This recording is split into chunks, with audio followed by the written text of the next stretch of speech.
ఊసరవెల్లి బక్క చెక్కి తొండయింది. అదేంటి తొండ ముదిరి ఊసరవెల్లి కావాలి కానీ ఇక్కడ రివర్స్ అయిందేంటి అని అమాయకంగా ప్రశ్నించకండి. ముందుగా జంతువుల కొవ్వు అన్నారు, ఆ తరువాత కల్తీ నెయ్యి అన్నారు, ఆ తర్వాత రసాయనాలు కలిపిన నెయ్యి అన్నారు, ఇప్పుడు అసలు నెయ్యే లేదు యాసిడ్ తప్ప అంటున్నారు. అల్లాడిపోతున్నారమ్మా ముగ్గురు. శ్రీవారి లడ్డూల్లో జంతువుల కొవ్వు లేదని సిబిఐ తేల్చిన తర్వాత తనకలాడిపోతున్నారమ్మా ఆ ముగ్గురు. పవిత్రమైన శ్రీవారి లడ్డూల్లో జంతువుల కొవ్వు కలిసిందని ప్రజలను నమ్మించాలి. అందుకు ఏ స్థాయికైనా దిగజారడానికి సిద్ధంగా ఉన్నట్లు కనిపిస్తున్నారు. రాష్ట్ర వ్యాప్తంగా వెలసిన అబద్ధాల ఫ్లెక్సీలు వాస్తవాల హోరులో కొట్టుకుపోయాయి. అందుకే అందరినీ వెంటేసుకుని గుంపుగా ఓ ప్రెస్ మీట్ పెట్టేశారు సీఎం చంద్రబాబు. ఆ ప్రెస్ మీట్లో అందరి ముఖార విందాలు చూస్తే ఎంతటి మహాపాపం చేస్తున్నారనేది స్పష్టంగా కనిపిస్తోంది. ప్రతి ఒక్కరి కళ్ళలో భయం, ఒక్కరి ఫేస్లోనూ నిజం చెబుతున్నామన్న ధైర్యం లేదు. పెద్ద తప్పు చేసేటప్పుడు లేదంటే మహాపాపం చేసేటప్పుడు మాత్రమే మనుషులు అలా ఉంటారు. అయినా ఇదంతా ఎందుకు నమ్మాలి అంటారా? మీరేంటి సార్, లాజిక్లు ఎవ్వరూ నమ్మరు, అందరికీ మ్యాజిక్లే కావాలి. అందుకే మన దేశంలో సైంటిస్టుల కన్నా బోగస్ బాబాలే ఫేమస్, నారా బాబాలు ఇంకా ఫేమస్. ఇంకా డౌట్ ఉంటే ఒక్కసారి ఆ ప్రెస్ మీట్లో ముఖ్యమంత్రి సహా మిగతా మంత్రుల ముఖ చిత్రాలు చూడండి, విషయం మీకే అర్థమైపోతుంది.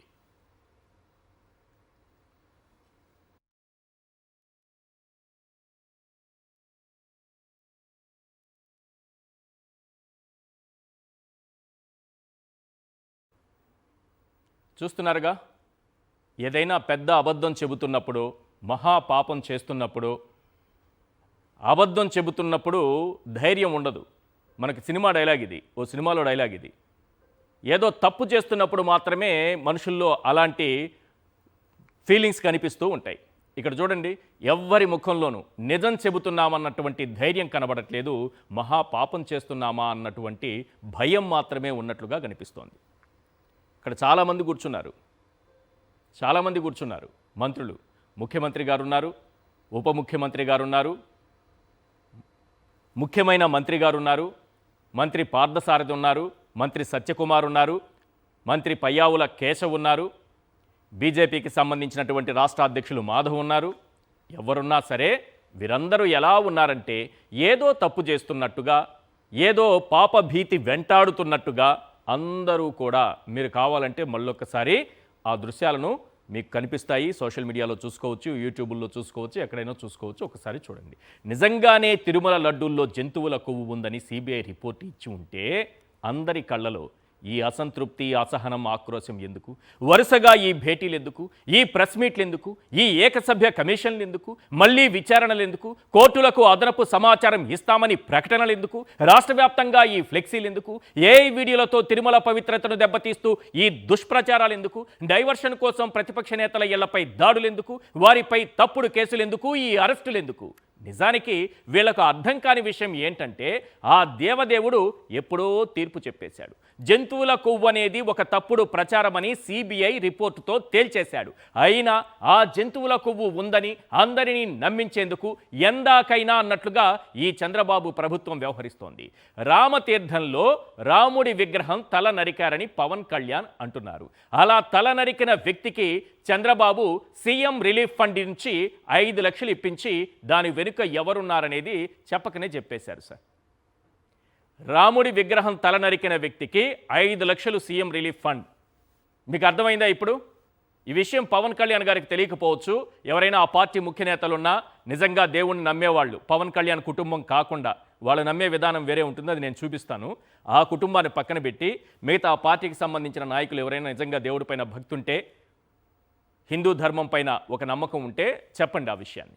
5 లక్షలు మనం ఎక్కడి నుంచి ఇప్పించామంటే సీఎం రిలీఫ్ ఫండ్ నుంచి ఇప్పించాం. 7 కొండలని 2 కొండలని జయచంద్ర నాయుడుతో కోర్టులో కేసులు వేయించిందే చంద్రబాబు. అలాంటి చంద్రబాబు ఇక్కడ కూర్చొని ఏమంటారంటే వైఎస్ రాజశేఖర రెడ్డి గారు 2 కొండలు చేశారంట. పాపం ఈయన ఏమీ చదువుకోలేదు, ఈయనకి అసలు తెలియదు. ఎవరు? మన పవన్ కళ్యాణ్ గారికి. చంద్రబాబు నాయుడు గారు చేసిన ఆ రోజుల్లో చేసిన కుట్రలు ఈ రోజుల్లో ఈయనకేం తెలుస్తుంది? పైగా ఎప్పుడైనా జీవోలు చదివారా? ఏ జీవోలో ఏముందో తెలుసా ఆయనకి? 7 కొండల్ని 2 కొండలు చేసేటటువంటి కుట్ర చేసింది ఎవరు? 7 కొండల్ని 7 కొండలుగా ఈ ప్రపంచంలో మళ్ళీ అందరూ స్వామివారి భక్తులు గర్వంతో చెప్పుకునేలా చేసింది ఎవరనేది మనం ఆధారాలతో సహా కాసేపట్లో చూపిస్తాము. జయచంద్ర నాయుడుతో కోర్టులో కేసులు వేయించిందే చంద్రబాబు. 7 కొండలు 2 కొండలని. 7 కొండలను 7 కొండల పరిధిలోకి తెస్తూ, ఇది నేను అంటున్న మాటగా సార్, జయచంద్ర నాయుడు చంద్రబాబు నాయుడు గారి మనిషి అని ఆ రోజుల్లో ఒక టాక్. ఈ జయచంద్ర నాయుడు అనే వ్యక్తే ఆ రోజు పాత జీవోలు తీసుకొచ్చి 7 కొండల్ని 2 కొండల పరిధిలోనే ఉంది కాబట్టి ఇక్కడ పంచాయతీ ఎన్నికలు పెట్టచ్చు అని అన్నారు. రాజశేఖర రెడ్డి గారు ఆధ్యాత్మిక క్షేత్రంలో ఎన్నికలు వద్దు అని అంటే జయచంద్ర నాయుడు అనే వ్యక్తి ఇక్కడ కోర్టులో కేసు వేసి ఎన్నికలు జరపాల్సిందే అని వచ్చారు. ఈ జయచంద్ర నాయుడు వెనుక ఎవరున్నారనేది మీ ఊహకే వదిలేస్తున్నా. 7 కొండలను 7 కొండల పరిధిలోకి తెస్తూ జీవో ఇచ్చింది దివంగత సీఎం వైఎస్ రాజశేఖర రెడ్డి.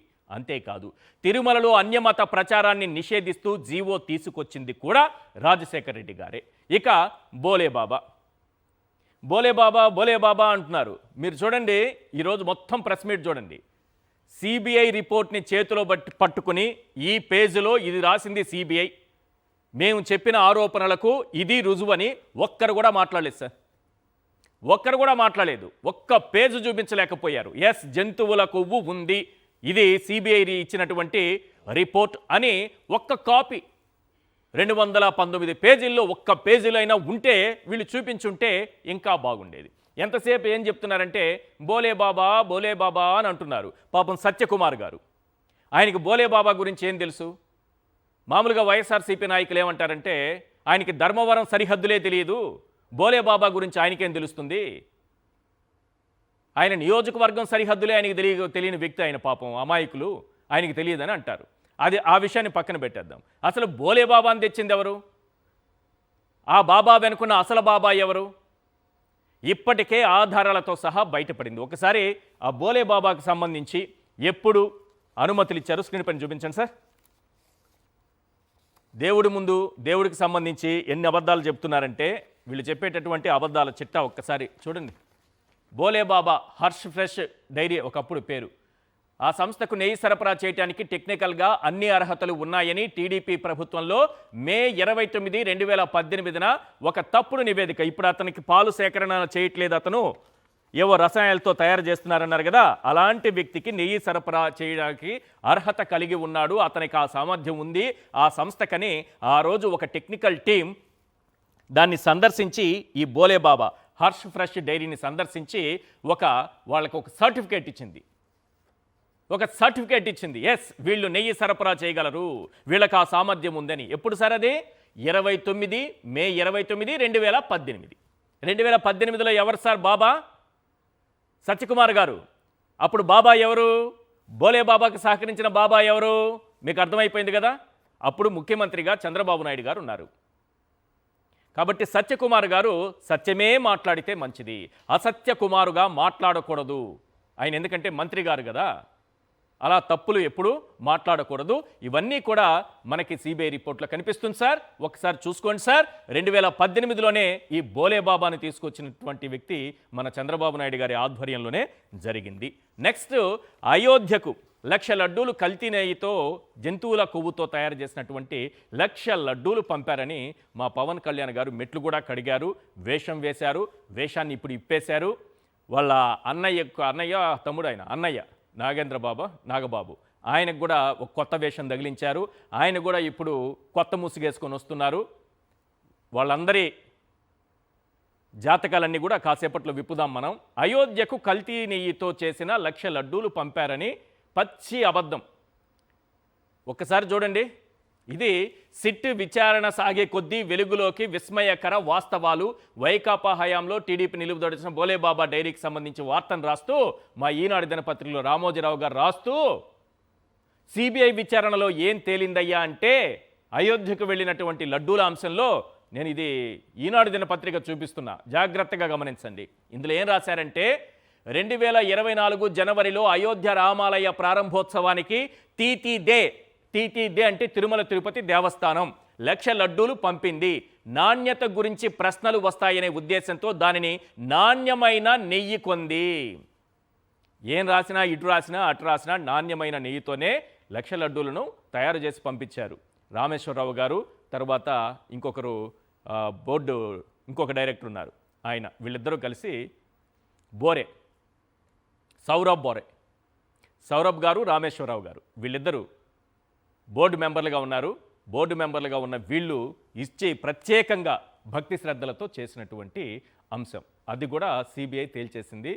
మన పవన్ కళ్యాణ్ గారు చెప్పింది పచ్చి అబద్ధమని తేలిపోయింది. మళ్ళీ పవన్ కళ్యాణ్ గారు ఇట్టిట్ట కొట్టుకొని మాట్లాడుతున్నారు. నేను గమనించా. ఇక్కడ ఇట్ట కొట్టుకున్నారు. ఎందుకంటే నెయ్యి ధర 250, 300 ఉంటే అది కల్తీ జరిగినట్టే అని చాలా తెలివిగా మాట్లాడారు పవన్ కళ్యాణ్ గారు. ఎంత తెలివితేటలంటే, ఇంత అద్భుతమైనటువంటి నాలెడ్జ్ ఎక్కడి నుంచి వచ్చింది? 2 లక్షల పుస్తకాలు చదవడం వల్లే ఈ నాలెడ్జ్ వచ్చిందా? 300 రూపాయలకు నెయ్యి కొంటే అది కల్తీనే, ఖచ్చితంగా ఈ తీరు ఉంటుంది అని ఎంత బాగా కనిపెట్టారు. ఇప్పటివరకు ఎవరైనా కనిపెట్టారా? దీనికి సిబిఐ అవసరమా? పవన్ కళ్యాణ్ గారిని అడిగితే చెప్పేస్తారు కదా. కానీ ఆయనకి తెలియని విషయం ఏంటంటే 2013 నుంచి లెక్క తీసినా అదే రేటుకు ఉంటుంది టీటీడీ. అంతకుముందు కాంగ్రెస్ గవర్నమెంట్ ఉమ్మడి రాష్ట్రంలోనూ అదే. తర్వాత మా చంద్రబాబు నాయుడు గారు సీఎం అయిన తర్వాత 2014 నుంచి ఎంతకు కొన్నారో ఒకసారి చూడండి అయ్యా. 2015లో 276కు ఒక కంపెనీ నుంచి 279 రూపాయలకు, 279 రూపాయలకు ఇంకో కంపెనీ, 295 రూపాయలకు ఒకటి, కర్ణాటక మిల్క్ ఫెడరేషన్ నుంచి 324 రూపాయలకు కొన్నారు. మరి ఇది కూడా కల్తీనేనా?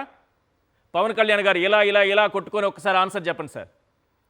ఇది ఎందుకంటే భక్తుల మనోభావాలకి మునిపడినటువంటి అంశం. ఇది రాజకీయ అంశం కాదు. దయచేసి మీరు కూడా తెలుసుకోండి సబ్జెక్ట్. గతంలో ఎంత కొన్నది చంద్రబాబు నాయుడు గారి ప్రభుత్వం ఉన్నప్పుడు టీటీడీ ఎంత కొన్నదని అప్పుడు కూడా తెలుసుకోండి. 2015లో కొన్నది సార్ ఇది 276 రూపాయలకు కొన్నారు. అంటే ఎంత కల్తీ జరుగుండాలి? మీరు చెప్పిన లెక్క ప్రకారం చంద్రబాబు నాయుడు గారు ఎంత కల్తీ చేసి ఉండాలి అప్పట్లో? మీరు చెప్పిన లెక్క ప్రకారం కల్తీ జరిగిందని నేను చెప్పట్లే. 2015లో అంతా 324, 320, 343 రూపాయలు ఎక్కువగా అదనంగా కనిపిస్తోంది కేఎంఎఫ్ నుంచి.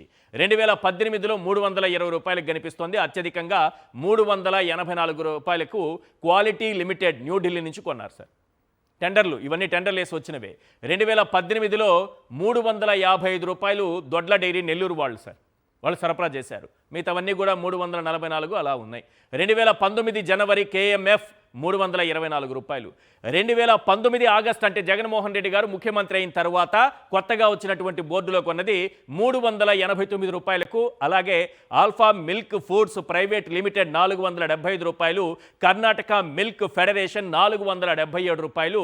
ఇదే కర్ణాటక మిల్క్ ఫెడరేషన్ నుంచి 324 రూపాయలకు చంద్రబాబు నాయుడు గారు కొన్నారు. మరి కల్తీ ఎక్కడ జరిగింది సార్? పవన్ కళ్యాణ్ గారు, కల్తీ ఎక్కడ జరిగిందో అర్థమైందా? క్లియర్గా ఒక్కసారి చదువుకోండి సార్. ఇవి చదివిన తరువాతే మనం దేవుడి విషయంలో మాట్లాడాలి. రాజకీయాల్లో ఎన్నైనా మాట్లాడండి. 35,000 మంది, 32,000 మంది మహిళల్ని కిడ్నాప్ చేశారు, విదేశాలకు తరలించేశారు, ఏమైనా చెప్పుకోండి. కానీ దేవుడి విషయంలో మాత్రం ఖచ్చితత్వం ఉండాలి. అలాగే మీరు మాట్లాడిన మరో మాట, జీవోలు చదువుకోండి. 7 కొండల్ని 2 కొండలు చేసింది ఆ పాపాత్ములు ఎవరో భగవంతుడికి తెలుసు. ఇప్పటికే అదే దుష్ప్రచారం చేస్తున్నారు రాజశేఖర రెడ్డి గారి మీద. ఆ జీవో కాపీస్ కూడా చూపిస్తా నేను. 7 కొండల్ని 7 కొండల పరిధిలోకి తీసుకొస్తూ జీవో ఇచ్చింది వైఎస్ రాజశేఖర రెడ్డి గారు. 7 కొండలు 2 కొండల పరిధిలోనే ఉంది. ఇక్కడ ఎన్నికలు జరపొచ్చు. మిగతా పట్టణమంతా కూడా ఆ 2 కొండల పరిధిలో లేదు. అది 7 కొండలకి సంబంధం లేదు. ఎన్నికలు పెట్టాలని జయచంద్రనాయుడితో నాయుడు కోర్టులో కేసు వేయించారు. మీ ఊహకే వదిలేస్తున్నా. రైట్. అసలు చంద్రబాబు నాయుడు గారు ఇంత టీముని వేసుకొని ఎందుకు బయలుదేరాల్సి వచ్చింది? నిజంగానే సిబిఐ రిపోర్ట్లో జంతువుల కొవ్వు ఉందని తేలి ఉంటే చంద్రబాబు నాయుడు గారికి వాయిస్ ఎందుకు పడిపోయింది? ఇప్పుడు ఎందుకు మాట్లాడట్లేదు? ఇదే ప్రశ్న విలేకరులు అడిగినప్పుడు ఆయన ఇచ్చినటువంటి సమాధానం ఏంటి? నిజంగా జంతువుల కొవ్వు ఉందా అన్నప్పుడు ఆయన తడబడిన విధానం ఏంటి? ఇంత టీం ఎందుకు అవసరమైంది? వీటన్నిటిపైన మాట్లాడదాం.